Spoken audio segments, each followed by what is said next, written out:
Hello and welcome to IR Thinker, where international affairs are discussed. I'm Martin Zupko.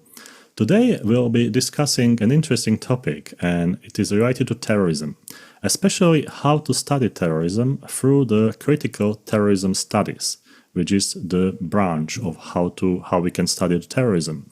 And I want to know what are the goals, what are the foundations, what are the challenges, and what are the outcomes that this discipline brings, and who are the people behind, like what we can expect from people, from researchers, because terrorism is something that is not that easy to research, especially when you're trying to research many areas like Islamic State, then you're trying to research radicalization, far-right extremism, and different streams of the terrorist studies. So let's discuss this with my expert today, Professor Lee Jarvis.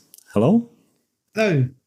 Professor Lee Jarvis is a professor of international politics at Loughborough University in England. His research focuses on how security challenges such as terrorism, radicalization, cyber threats, or pandemics are constructed and communicated. Although much of his research is explicitly interdisciplinary, there are still four areas I would like to mention to better understand his research perspective, and that's the politics of counterterrorism, critical terrorism and international security studies, social constructions and memories of terrorism, and cyber security. Professor Jarvis is also co-editor of the journal Critical Studies on Terrorism. But I will put all the information into YouTube description so you can go through. So let's start with the obvious question, Professor. What are the critical terrorism studies and what are the main goals of them? Thanks very much for having me here today. That is a great opening question. It's the obvious one to ask. It's also a really difficult question to answer, but I will do my best. So critical terrorism studies, anyone that's not heard of it, came to prominence in the early 2000s through the work of a group of scholars that were primarily clustered at Aberystwyth University in the UK at the time, Richard Jackson, Joanne Gunning, Marie Breen-Smith, and others. And I think there were two overarching concerns in the work that they were doing and that has been done by other people in this area since.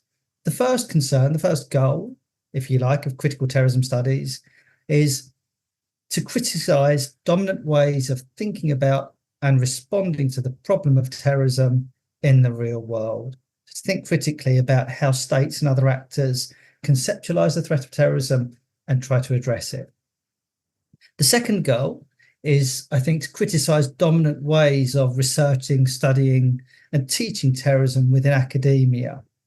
So it's a critical engagement with the discipline of terrorism studies, as well as the politics of terrorism out there in international politics. Now, there's lots of nuance within both of those aspirations, and there's been much internal discussion within critical terrorism studies about what it should focus on, how critique should be practiced, and CTS, critical terrorism studies, CTS has grown and evolved a lot over the past 20 years or so. But I guess the one thing maybe that really coheres people that tend to work in this tradition is a belief that as researchers of terrorism, we can do something different, and perhaps we should do something different than simply treat terrorism as a problem out there that needs to be identified, defined, explained, and solved. So, Professor, but sometimes, we have the situation that we put critical before something, and people are struggling to know what does it mean. So when we have terrorism studies and now we have critical, what does critical mean? Yeah, it's another good question. And we do see this a lot within academia, right? We see security studies and critical security studies, IPE, critical IPE, geopolitics, and now within critical terrorism studies as well. I think within critical terrorism studies specifically, the label critical was really important for three or four reasons. Firstly, I think it helped simply to differentiate a new way of thinking about and studying terrorism from what had gone before in the field of terrorism studies. It was an attempt to mark an important distinction between an old and a new way of doing terrorism research. I think secondly, critical within CTS also helps to pull attention to a rejection of the core assumptions, the core aspirations of earlier terrorism studies work. It's a way of expressing a skepticism toward the ambitions and the aspirations of terrorism studies as it had been conducted before the 2000s. I think the label also helps to give a sense of coherence. It helps to position CTS as something like a shared research program or a paradigm. There had been earlier examples of critical work on political violence and terrorism, but those studies had often been disconnected or isolated from each other.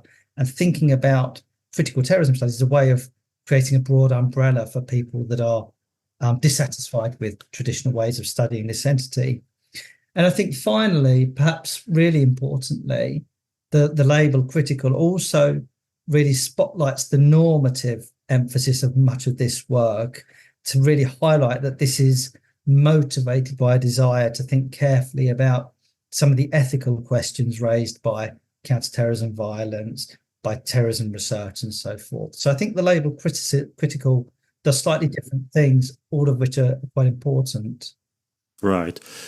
Terrorism as a concept, sometimes there are many things hidden or put behind terrorism. And as some scholars are saying, sometimes we are struggling to define what is and what isn't terrorism. So can we have sort of some clarification how the CTS understands the concept of terrorism? So what is terrorism for you as a critical terrorism studies scholar? Yeah, it's a really good question. And I think we have to be a little bit careful here because terrorism studies and critical terrorism studies are both quite broad entities that I think probably one of the limitations of early CTS work was in positioning too stark a difference between those two things and simplifying the differences when both terrorism studies and critical terrorism studies there's lots of internal differences and heterogeneities and so forth. I guess if we were going to speak in broad brushstrokes, though, one would argue that critical terrorism studies tends to think about terrorism not as an objective entity, not as a real thing that exists out there in the world that we as scholars can look at and study and research, and rather thinks about terrorism as something like a label or a category of discourse. So the idea that motivates a lot of this work is to think carefully about how some violences and not other violences become thought of as terrorist, become thought of as instances of terrorism, and to take seriously what the language of terrorism does when it's applied to specific violences and not others. How does it amplify the significance of particular violences? How does it discredit or delegitimize particular kinds of movement, particular kinds of political aspiration? And how does it help to justify particular kinds of response, particular kinds of violent response often as well? And I think that broadly constructivist way of thinking about terrorism links to some of the other aspirations within CTS, which is that critical terrorism studies tends to be less concerned, I think, with reducing or resolving the threat posed by terrorism, and often more interested in thinking about how it is that terrorism is thought of or constructed as a threat by powerful actors, policymakers, politicians, members of the media, and so forth. And therefore, CTS has probably tended to focus far more on the harms that are caused by countering terrorism than perhaps on the harm of terrorism itself. The sorts of questions that CTS would be perhaps interested in are things like, what are the consequences of counterterrorism for people who are tortured, or people who are detained without charge, or people who are deported or silenced or surveyed, or even people who think about such things happening to them? So it's an emphatically political orientation, and fairly frequently one that is mobilized by a broad constructivist effort to think about how the world is made meaningful in particular ways. When we have traditional studies of terrorism, we always associate different streams like Islamic radicalization, far-right extremists. We have sort of, for instance, bioterrorism or cyber terrorism, and all those different streams. Is this the same with the critical terrorism studies? I think there would be two things that critical terrorism studies might do in that sort of area. One would be to pay real attention to how those differences are depicted or narrated. So what is it that is used to create these typologies of terrorism? What are the guiding assumptions? How are some organizations clustered together and seen as very different from others? And to take seriously the sort of the political and discursive work that is done to produce categories like new terrorism or religious terrorism or bioterrorism and so forth. So I think that would be one part of this work. At the same time, I think a lot of critical terrorism studies scholarship would be sensitive to the idea that we need to get beyond thinking about terrorism as one broad entity, that we need to think about terrorism as just one phenomenon with a capital T. And so would be sympathetic to the idea that there are different kinds of political violences with different aspirations, different contexts and so forth, while remaining sensitive to the work that is done to typologize them. Right. When we read articles about terrorism, for instance, Islamic State in Africa, Sahel, there are always, ideas about structures and power. So, what is the role of power in critical terrorism studies? Because I think that's quite an interesting question when you compare both scholarships. I think that's right. There are probably two key ways, perhaps, in which power comes into critical terrorism thinking. First, conceptually, there would be authors who think about power not in terms of material capabilities or resources, but in a discursive sense, that people that would be interested in asking, who is it that benefits from dominant ways of thinking about terrorism? Whose interests are served by hegemonic constructions of terrorist violence or established ways of doing counterterrorism? So when we think of, when we think of ISIS, for instance, as nothing more than religious zealots, who is it that benefits from that religious understanding of this phenomenon?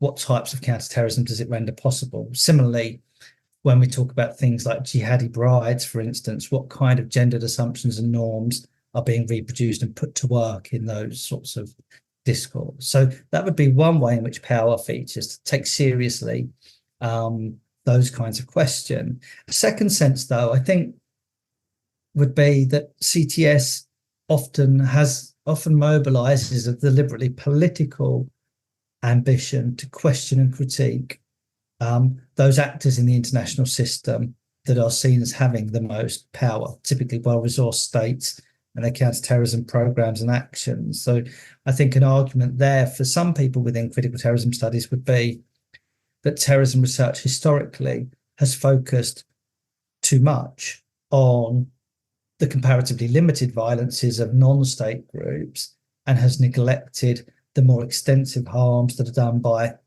what might be seen as very powerful states for similar purposes, using similar means, but that tend to be described in a very different language, say. And authors like Noam Chomsky and others have had quite a big influence in that work, with their long-standing emphasis on attempting to speak truth to power. So I read some of your articles and I noticed that you quite fussy, or you quite emphasize on reflexivity as essential to or in critical terrorism studies. So can you please explain for those who don't know, what does it mean, reflexivity as a word in this context, and why is it important or essential in the critical terrorism studies? Yeah, I think in a broad sense, reflexivity probably means something like being sensitive to one's own position, one's own biases, one's own prejudices, one's own guiding assumptions, one's own interests when studying, researching, or teaching about a topic like terrorism. I've recently been reading a really great book chapter by Laura Sjoberg, which argues that critical terrorism studies, like all fields of research, is complicit in all kinds of violence, physical violence, epistemological violences, and so on. And that's inevitable, Sjoberg argues. We can't ever escape acting violently or doing some kind of harm as scholars, as people in the world. But the important thing is to be attentive to the harm that our research might be doing, has done, and to take that seriously and to work to think that through. And I think those kinds of concerns have always agitated CTS scholars. That the very first article that was ever published in the journal that you mentioned in the beginning, Critical Studies on Terrorism, positioned critical terrorism studies in part as a response to the need for greater transparency around our values, our standpoint as terrorism researchers. And many people that have written on the topic since have argued that we need to be very conscious about our biases, that all knowledge of terrorism is contingent, it's partial, it's uncertain, it's precarious. That's as true for us researchers as it is for anyone else.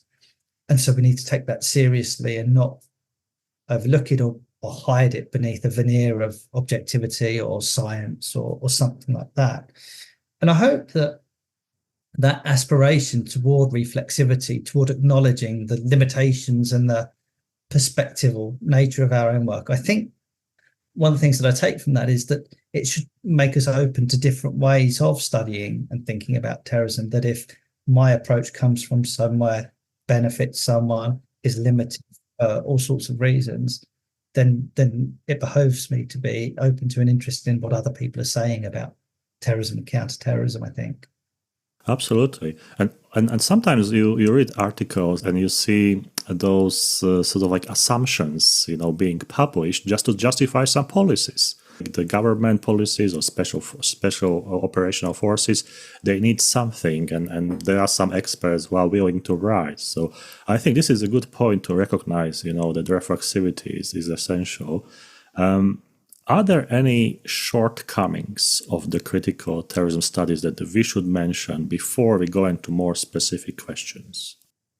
Yeah, I mean, like any field, there are lots of shortcomings, right? And it's an evolving project. I think for me, as someone who's been working in this area for a little while now, one of the really exciting things about critical terrorism studies is precisely its appetite for grappling with its own biases, its own omissions, its own limitations. And we've seen that emerging very explicitly in recent years. So to give a couple of examples, maybe, one might be the work of authors like Rabia Khan or Kadili Chawama and others who've been arguing that critical terrorism studies needs to pay much greater attention to issues of race and coloniality, for instance, that it hasn't taken those seriously enough in its analyses of the politics of terrorism or post 9/11 counterterrorism campaigns and that kind of thing. And I think that work has been really important in foregrounding those kinds of issues and drawing on a wider range of conceptual resources that come from, say, other post-colonial scholarship, bringing those to the field of critical terrorism studies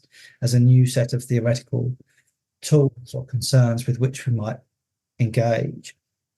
We can make similar points, I think, around things like the growing appetite for engaging with queer theory.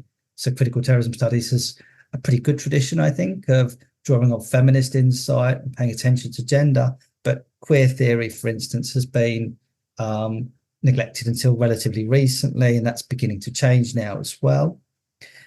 A number of authors have argued that critical terrorism studies has a slightly problematic relationship with the 9/11 attacks and the post 9/11 war on terror, that because it emerged in the context of those events and the large scale and often horrendous response to them led by the United States and others, CTS is sort of implicated in reproducing this idea that terrorism and counterterrorism are fundamentally wrapped up with that very specific historical period. So there are a number of people who have argued we need to try and get beyond that and think more widely and maybe more historically as well, given that the war on terror paradigm perhaps has less relevance today than it might have done in the past.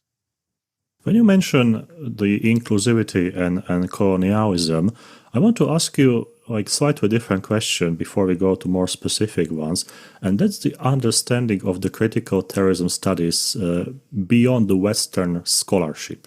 For instance, Africa, Asia, Latin America, Australia, those countries. How is it how is the discipline at the moment, and what sort of trends can you see as a scholar? I'm sure that you have many colleagues, abroad, so you speak together about this. Yeah, I think that's true, but I think if you were being critical of critical terrorism studies, and we should be, you would say that like many other fields of research, it's very overwhelmingly dominated by scholars within the global north, writing about concerns to do with the politics of terrorism that impact those states in the global north, and that it is driven by very specific kind of demographics of researcher as well. And what is being done now, I think, is an effort to take those historical biases much more seriously, to think about new spaces for engaging with case studies that have been historically neglected within parts of the global south, beyond the sort of hotspots of terrorism that the field of terrorism research has tended to focus on. Also to think about new ways of engaging with researchers that are based in the global south. The Critical Terrorism Studies Working Group is doing lots of great work in that area. I'm not involved in it other than being a member, but they're doing lots of great work in that kind of area. So I think a lot is needed to, there is a lot of work to be done here. I think that it is still, there is a lot of opportunity for pluralizing who gets to speak terrorism critically in this space. Great. So I drew down a few elements that I would like to discuss with you more specifically. And the first one is non-state actor as an element in critical terrorism studies. So how is this in the discipline? Yeah, I think perhaps it depends a little bit on what you mean by non-state actors, but I think one of the things that critical terrorism studies tries to do is to get past a state-centric view of the world and of the politics of terror. So a lot of CTS work engages with citizens or other individuals or communities and their own experiences and their own impressions and their own understandings of counterterrorism initiatives. So there's a lot of work within critical terrorism studies that tries to open space for people that might be targets of counter-radicalisation initiatives, for instance, to speak about terrorism and counterterrorism in their own words. And that links to wider developments within critical security studies with vernacular security research, everyday security research, and so forth. I mean, moving slightly up, if you like, a number of critical terrorism studies authors also work with advocacy groups, human rights lawyers, and others, drawing on their expertise, their authority, thinking more carefully about the impact that critical work might have in that space. So a really good example of that, if anyone's not aware of it, might be the Rendition Project by Ruth Blakely and Sam Raphael, which detailed the post 9/11 program of extraordinary rendition and worked very closely with human rights lawyers and their expertises. We've had critical terrorism researchers engaging with cultural producers and the cultural industries to think about new ways of communicating resistance to or opposition to counterterrorism programs and strategies and initiatives. Some CTS scholars like Richard Jackson have produced their own creative works here.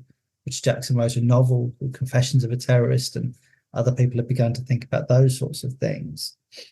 I guess what I would say is that engagement with, if you like, ordinary people, with non-state activists, advocacy groups, creative industries, and so forth, I think that's all really important because it nuances our understanding of how terrorism plays out politically. It gives us a richer social topography to work with. We don't need to just think about the states and terrorist groups. There's a much wider range of actors that are important in this space. And I think probably critical terrorism studies has drawn on and speaks to similar kinds of development in fields like critical security studies, where we've seen similar arguments being made that we don't need to just think about the concerns of state actors. We can move beyond that. And that's very true, because when something happens, the first reaction of people is usually what the government is going to do about it. Like what sort of special forces, police forces, counterterrorism forces are going to be involved. But in general, there are so many non-state actors, and I think this is sometimes neglected in terms of studying. For instance, when I was teaching the terrorism last semester, there was a question about Facebook people who are behind the desk monitoring the accounts. And I was thinking that's quite significant non-state actor, because what those people are going to ban or not this is what we see as users, what we can come across. So that's sort of quite interesting implication of what you were saying, that people automatically go to government, but government is not always, that sort of first instance where to go or what to do. So that would be my remark to your words. Yeah, I completely agree. Another example of that might be the expansion of counterterrorism, that it's somehow now become the responsibility of all citizens, that if we see things like counterterrorism warning posters or hotlines or government initiatives compelling citizens to engage in reporting threats, knowing about threats, that kind of thing. I completely agree that this is a security space that has drawn in more and more actors. I think you're right. The another question is, for instance, when you travel in London by tube and you have those little posters, say, see, say, and sort or something like that, so basically you're supposed to report. Then the question is, was the will of people to report? Because some people, they just turn their eyes to other side and, pretend they can't or they don't or they didn't see anything.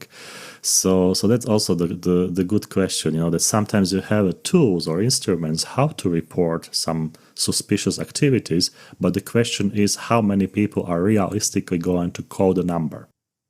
Well, and who will they believe to be suspicious? What kind of racial or other biases and prejudices will come into that?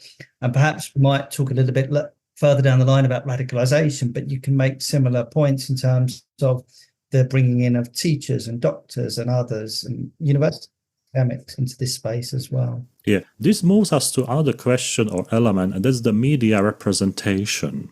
How the CTS is dealing with that. And maybe you can also say a few words about media representation for those who are not completely familiar with the terrorism studies, so they know.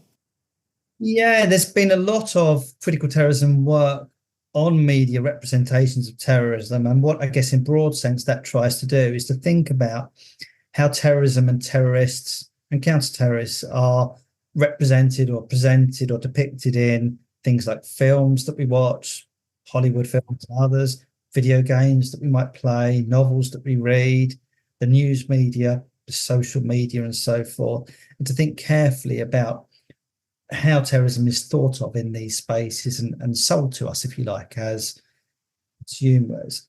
I guess some of the themes that come through from that work might be, firstly, that there's a tendency within the media, fictional media and news media, to dramatize the threat posed by non-state terrorism, tendency to think about terrorism in very hyperbolic terms as an exceptional security threat, and to distinguish it from other kinds of harm and other kinds of risk, which might be as significant numerically, for instance.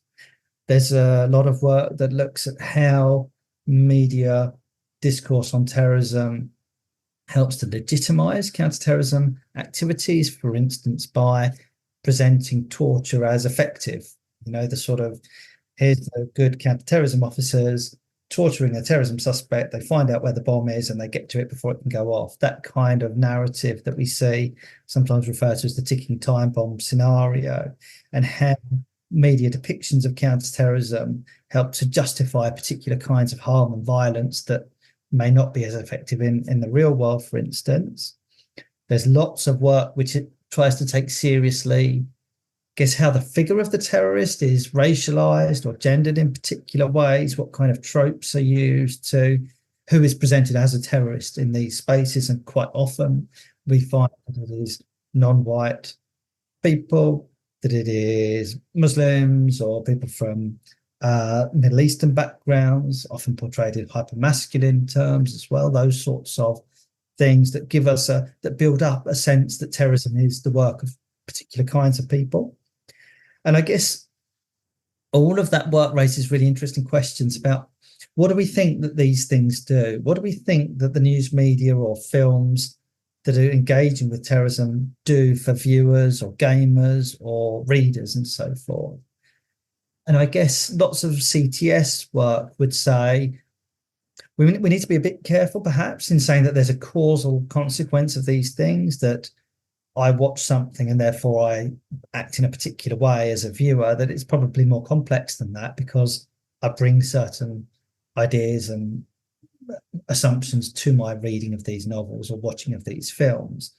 But I think a lot of critical terrorism work would say that these media representations have a constitutive impact, that they help build up social understandings of things like terrorism and counterterrorism. They help shape how these phenomena are thought about or understood amongst different kinds of publics, and that is no less important, even if it might be not quite as tangible or not quite as immediate.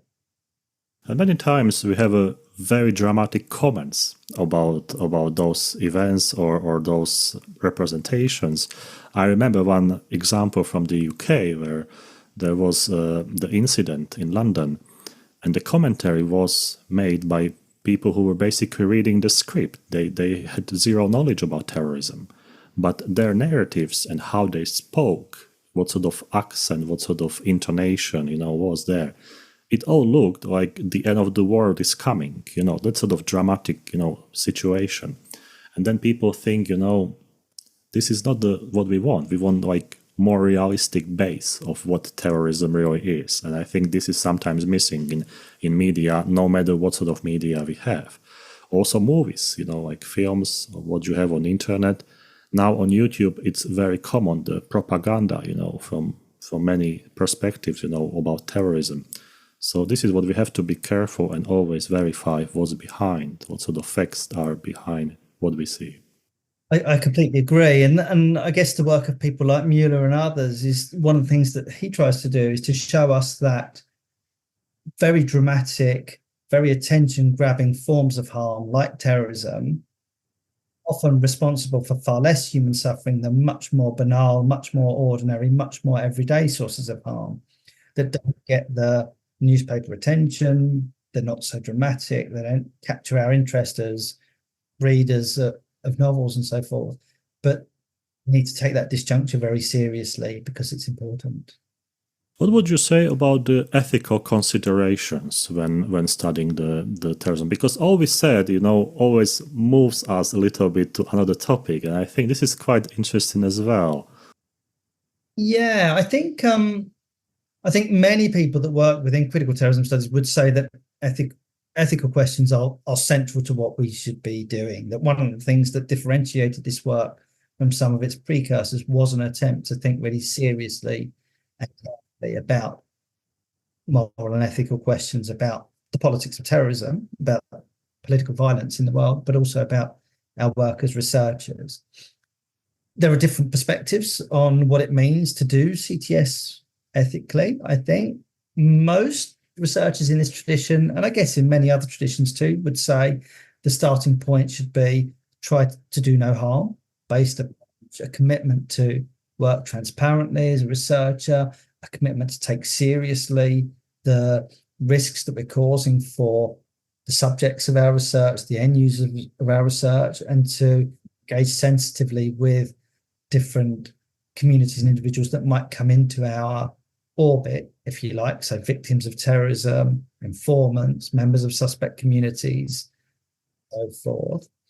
There are some people within critical terrorism studies, so perhaps Matt MacDonald or Sandra Lindahl, who have argued that I think that emancipation should be at the forefront of what we're doing within critical terrorism studies. So that might mean discrediting all kinds of terrorist violence. It might mean promoting human rights or working as terrorism researchers to address the underlying causes of non-state terrorism, perhaps state terrorism too. Other people draw their ethical commitments from other kinds of theoretical approach, so feminist work, deconstructive approaches, those sorts of things. So I guess there isn't one way of doing CTS ethically, but many people within the community would say we should aspire to being ethical researchers, even if we're always going to fail in some way. We're always going to be imperfect. We mentioned state and government several times, but we were speaking about different practices. What about state or governmental practices in counterterrorism, and how the CTS is examining those practices? Because some people might think, that we are excluding the government or state, but I think this is misleading. So let's explain and let's clarify this. Yeah, I think that would be misleading. I guess states feature perhaps in two main ways in critical terrorism studies research. So in the first instance, states are the primary actors involved in countering terrorism. They are the actors that do most counterterrorism work in the international system. And if we look historically, but in particular in the post 9/11 period, the ways in which states do their counterterrorism work has been responsible for vast amounts of human harm. So we can think about the human lives lost in the post 9/11 war on terror in Iraq, Afghanistan, and beyond that as well. We can look at the intrusions that states justify on civil liberties, so freedoms of speech, freedoms of association, those sorts of things. The financial costs of counterterrorism that are brought into being by states. I was having a look the other day at the Watson Institute's Cost of War project, which is a really great overview of some of the consequences of the post 9/11 war on terror. And at the moment, they argue that there have been over 940,000 deaths of people due to direct war violence in the post 9/11 period alone. And if we expand that to include indirect deaths from those conflicts, we're looking at another 3.6 to 3.8 million lives lost. It's staggering, the amount of human harm that states have been willing to countenance in the name of countering terrorism. A second sort of way in which states feature, though, which is a little bit different, is that for many authors, I'm thinking here, people like Michael Stoll, Ruth Blakely, and others, states are the primary agents of terrorism. States are the most important examples of terrorism in the international system. Terrorism that states commit, state terrorism, is of a scale that is far greater than that committed by non-state groups like perhaps Al-Qaeda or the Provisional IRA or others. And what their work tries to do is to think carefully about the foreign policy actions of states, including powerful Western states, and the harm that they have done. And I think that work on state terrorism is really important because it encourages us to think a little bit more carefully about the extent of state terrorism that there is in the world, the types of state terrorism that exist, the causes and the context in which it emerges, which might be geopolitical, they might be economic, and so forth.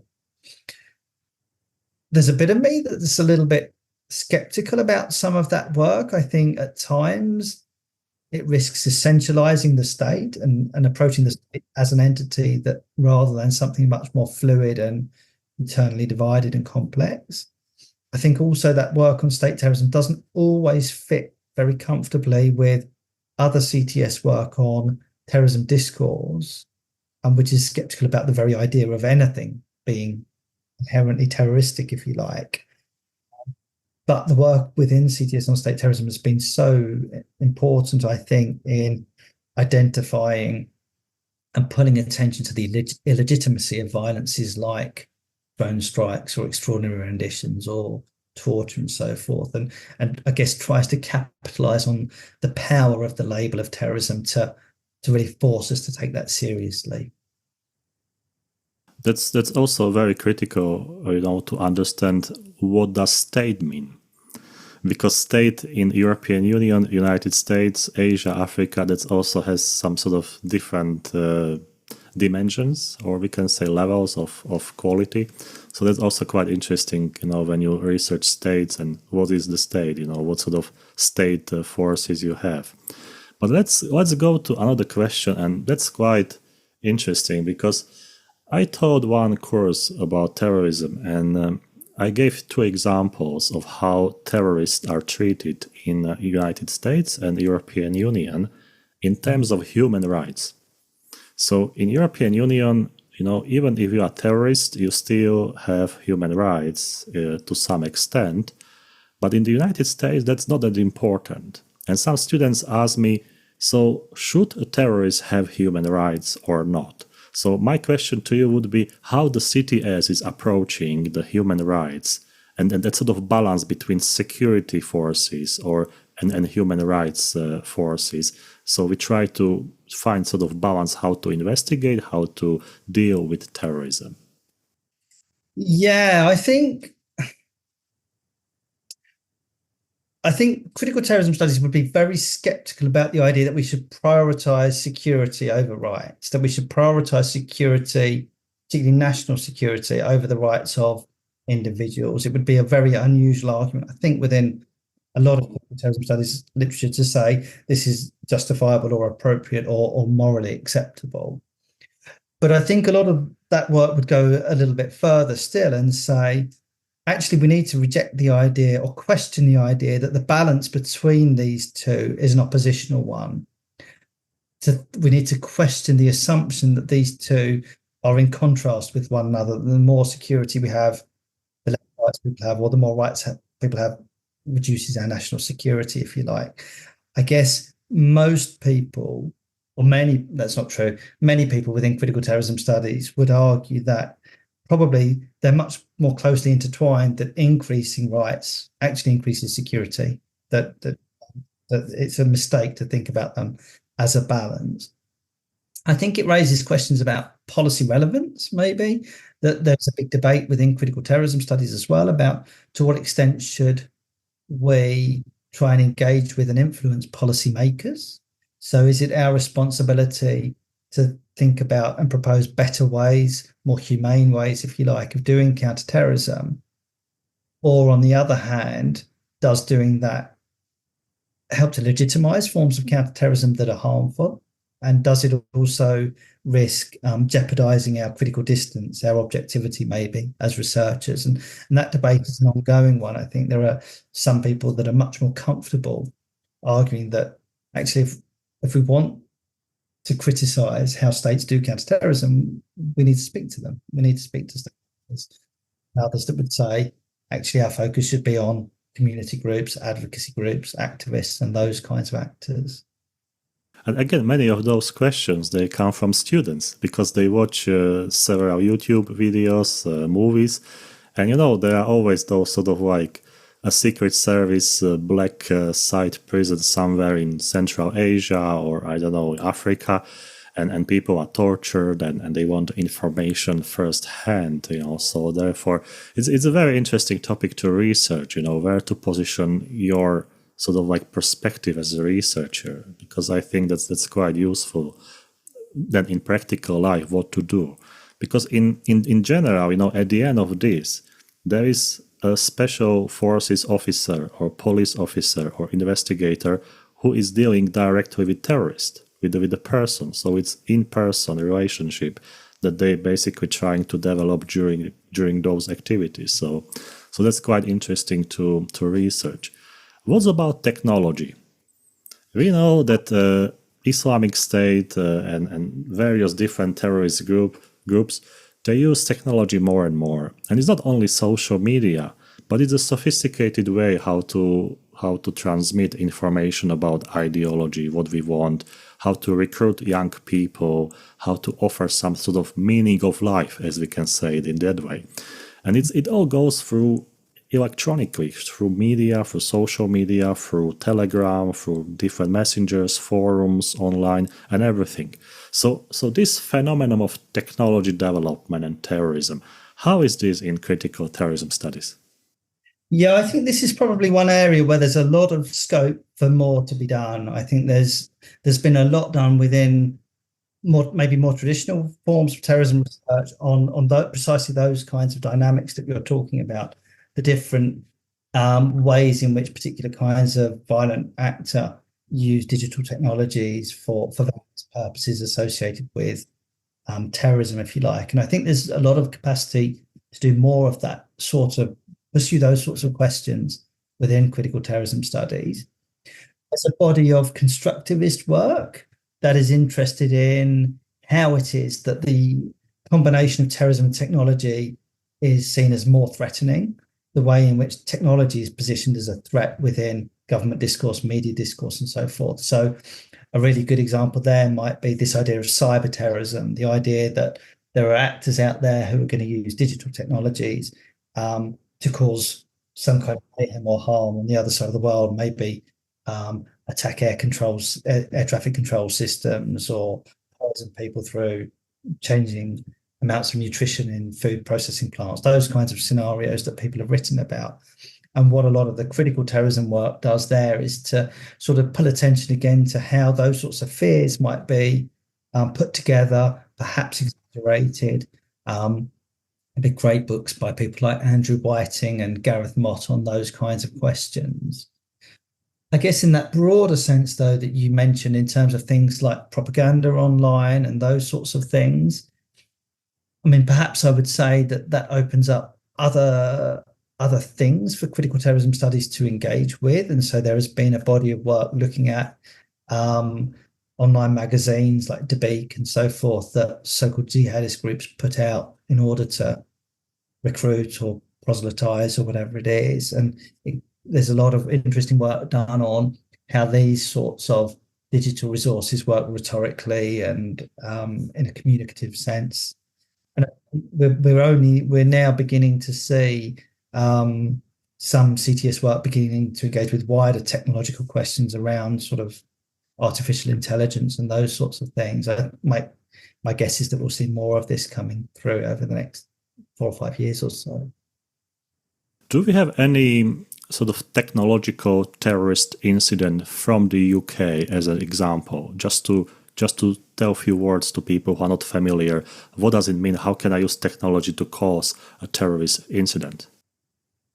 Yeah, I would say unfortunately it's not as straightforward as that. So I was involved for a little while in what was called the Cyber Terrorism Project. And one of the things we did there was to interview a lot of leading academics around the world that work on this kind of question to try and get a sense of what the research community thinks about the threat of cyber terrorism, the definition of cyber terrorism, examples, that sort of thing. And one of the things that happened when we did a survey of those expert researchers, we asked the question, has cyber terrorism ever happened? And the response we got, 49% of our respondents said yes, 49% of our respondents said no, and 2% didn't know. So the research community was split almost exactly down the middle on whether it had even taken place. And it's that sort of conceptual contestability that makes it really difficult, I think, to use that kind of language and to think about those kind of threats concisely or accurately. There's some great authors working in this area, people like Maura Conway and others that have tracked different understandings of cyber terrorism in sort of media representations, political representations, but it's really hard to point to specific examples.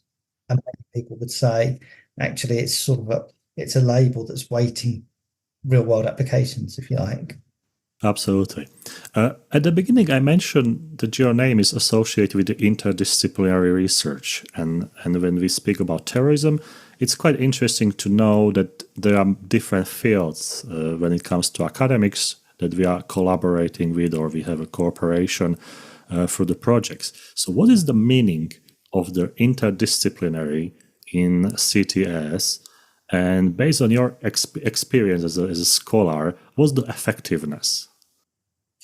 Yeah, I think it's really important that academic disciplines are artificial constructs, right? And that they have particular ways of doing things that can blind them to their own limitations and from other ways of thinking about similar questions or other methods, other concepts, all those sorts of things.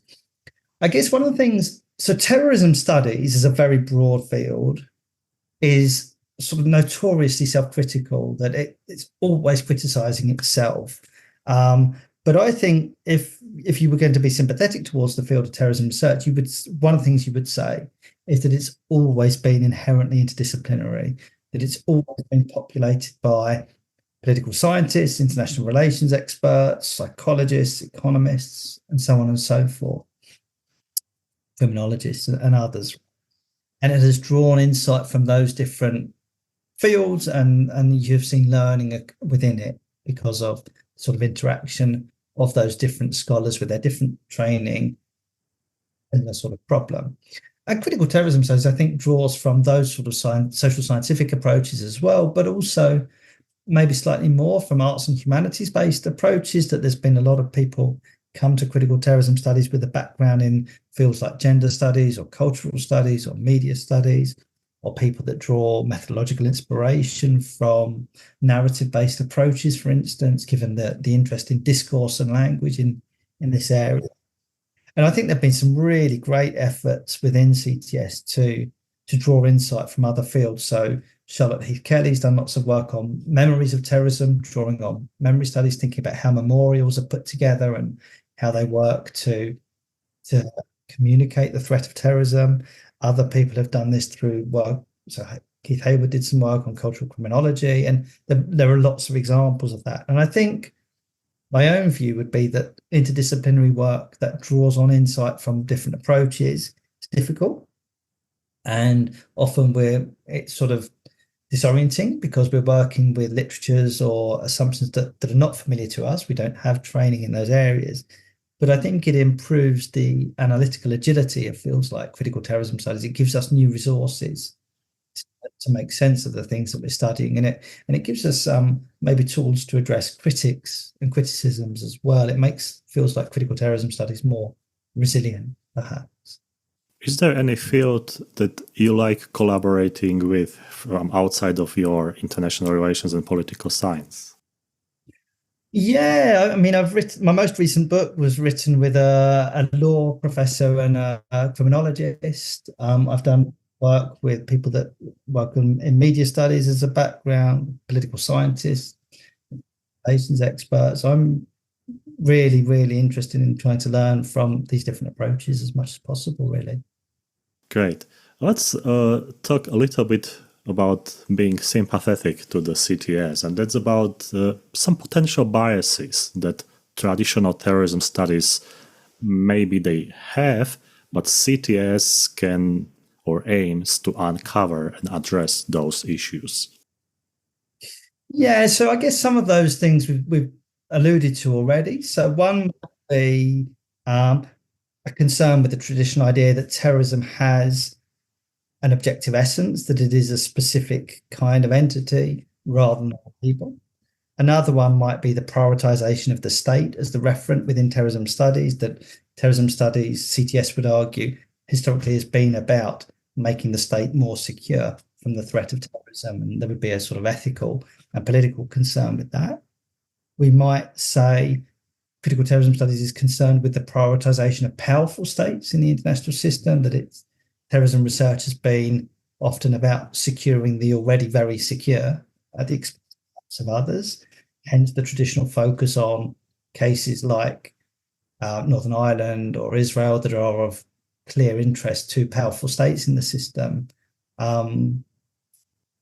Perhaps things like a concern with the appeal for a scientific and predictive knowledge of terrorism that traditional terrorism studies might have aspired to at particular moments, and lots of sort of more specific concerns around things like ideas of radicalisation or extremism that come through. So I think critical terrorism studies would be concerned to point out some of those ontological, epistemological, normative biases, if you like. But at the same time, I'm a little bit wary because it's important to try to do justice to terrorism studies as well, which is a very broad field and has done lots of remarkably important and interesting work too. You mentioned radicalization, and this is something that is emerging, and we always read articles about radicalization, especially in the Western Europe at the moment and in the United States. So let's put a little bit CTS into practice. How can we use the CTS as an analytical framework to study radicalization, for instance, far-right extremism that we are facing today? Yeah, so I think you could maybe argue that there's been more CTS work on radicalization than any other form of counterterrorism. There has been a lot of really important work done on the concept of radicalization as well as on counter-radicalization programs. So anyone that's new to this area, check out the work of people like Charlotte Heath Kelly or Nadia Ali or Nick Brooke or Tom Martin. There's lots of people that have written widely and really excellent critical work. I would say in terms of thinking about this from a CTS perspective, critical terrorism studies work tends to be really skeptical about radicalization as a framework for explaining political violence or for explaining political extremism. I think what many of the authors who work in this area would argue is that, firstly, the concept itself is a problematic one. It's based on a very limited, precarious evidence base that indicators of radicalization that are used by police forces or others to identify would be terrorists are rarely very useful and often describe quite ordinary, banal, everyday dynamics. I think there would be a really acute political concern with how that concept is applied so very selectively, primarily in relation to so-called Islamist terrorism, Islamist radicalization, for instance. It wasn't a concept that was around to talk about earlier kinds of political violence. And so CTS researchers would argue again that this sort of points to inbuilt racial, religious biases and so forth. There'd be a concern about outsourcing counter-radicalization to, as we mentioned earlier, teachers or medical professors, that those people might not be equipped or trained to deal with this issue, and that it potentially compromises the duty of care that a teacher has to their students, for instance. And wider, I could go on for a long time on this, but wider concerns too around the risk that ideas about radicalization have for bringing young people into contact with the police or the criminal justice system on often quite precarious grounds, as well as a question of effectiveness that many CTS scholars would argue that even if you were going to set aside the sort of moral, political, and conceptual questions, actually counter-radicalization programs don't have the sort of the effective impact that their proponents would argue, that they don't necessarily even make us safer from so-called radicalized individuals, that many people that have been in the gaze of things like the Prevent program go on to commit acts of violence. So aside from moral, because these programs don't necessarily work very well. So CTS would be interested in, I guess, thinking about how radicalization emerges as a causal framework, as a model for explaining terrorism in a very particular historical moment. Right. The next question will be perhaps a bit controversial because many people don't like it, and that's the prediction analysis. And some people, they always ask, when something happens and after, how is it possible that Secret Service, didn't, know about this and we didn't have any prediction analysis? So is there anything or important or crucial that you would like to say about prediction analysis in connection to CTS? Perhaps something from your practice, something from your research. And can we compare this to traditional terrorism studies, or it's not possible to do that? Yeah, I think one of the issues about predictive analysis is that you've got to have a sort of epistemological certainty to be able to undertake it, right? That you're making assumptions about the future with a particular kind of probability of something happening rather than something else. And I think a lot of CTS work would just be skeptical about the extent to which the social world is amenable to that kind of forecasting, would be skeptical about the extent to which we can accurately foresee particular kinds of future harm.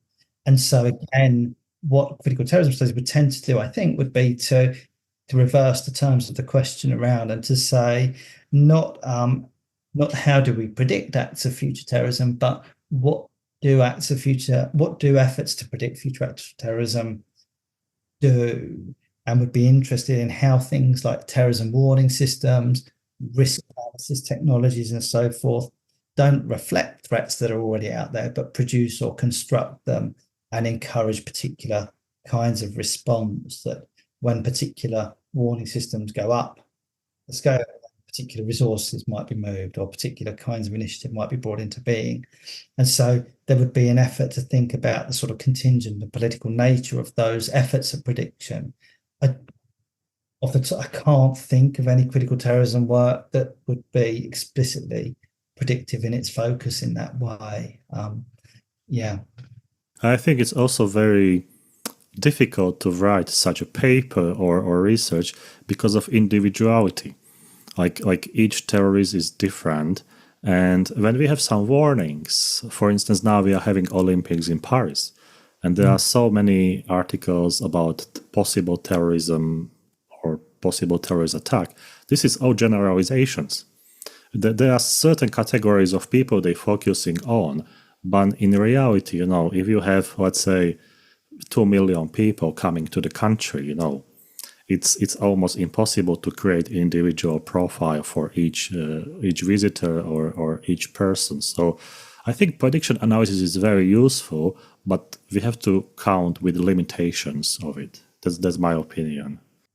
I think that's right, and there are different specialisms for different kinds of actors, right? That it might be more useful for policy analysts or intelligence professionals and those sorts of things. But I think a lot of CTS researchers would just be, as you say, would see the social world as just too complex to be able to engage in that kind of modelling with any of certainty or accuracy. Are there any myths about CTS? Something that maybe junior or less senior researchers, they have something, they think, oh, this is CTS. But when they come with a paper to the senior researcher, he says like, that's not really CTS. So are there anything or are there any limitations that we can mention? Yeah, so I guess one myth about critical terrorism studies that I think is less prominent now, but was very prominent a few years ago, would be that CTS is somehow apologetic for terrorism or for terrorists, that it somehow works to justify, legitimize the violences of non-state terrorist groups.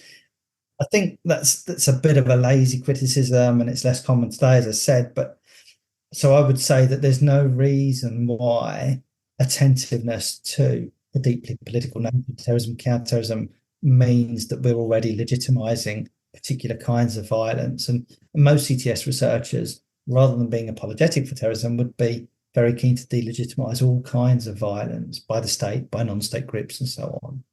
I mean, maybe another thing would be that an argument that is still quite not infrequent, I would say, is that CTS is fundamentally different from other kinds of terrorism research because it's political and subjective and not scientific and objective and impartial. And I think that's a myth, not because of what it says about CTS, because I think critical terrorism studies is subjective and political and motivated by its own assumptions and biases and so forth. But I think it's a myth because that's true as well of other forms of terrorism research, that all studies of terrorism are political, partial, and subjective.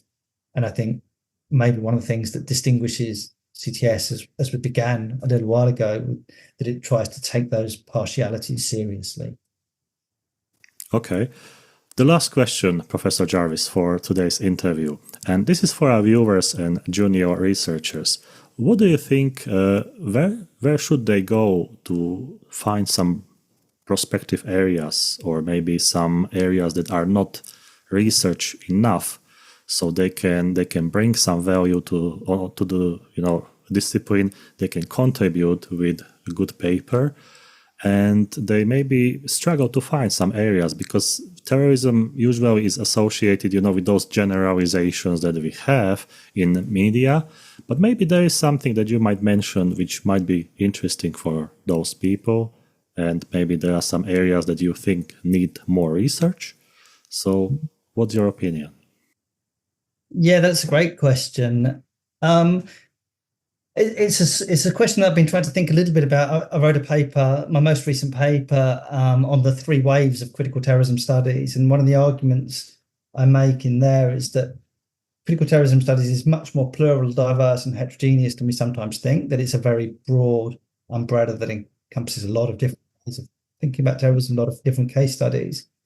And secondly, that critical terrorism studies become increasingly attentive to its blind spots, its limitations, its omissions, and so forth.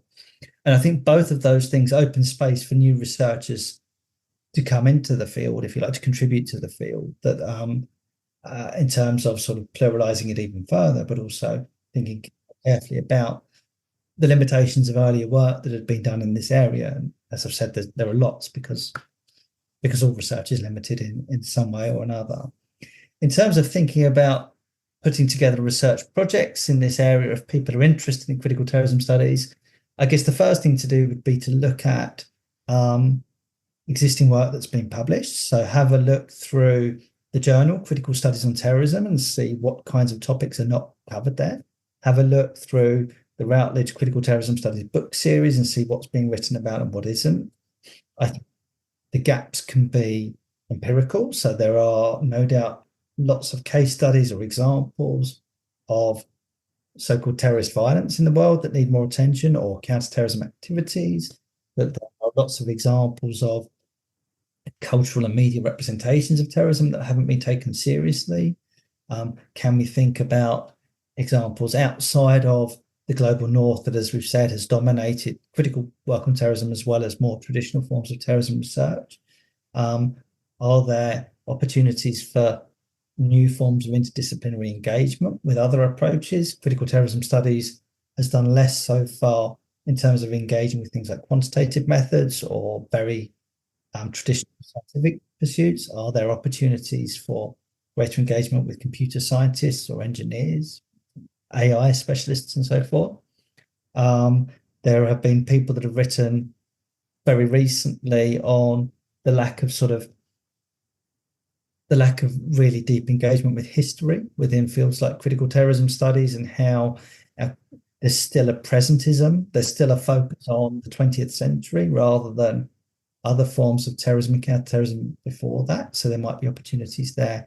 It's hard to summarize. There is so much work still that needs to be done, which is really exciting. And I would say to students and early career researchers and others that it's your right and your responsibility to help push critical terrorism studies forward, right? That this is a field that you should be shaping. This is something that is evolving and living and growing, and get involved. Go and do it. Great. Professor Jarvis, many thanks for your insightful thoughts and your time to share the critical terrorism studies field and discipline with us. I think it's very perspective, and it has so many open opportunities and so many research gaps that we can contribute to the discipline. So thanks again for sharing all this knowledge with us based on your experience and publications, and thank you for being on IR Thinker.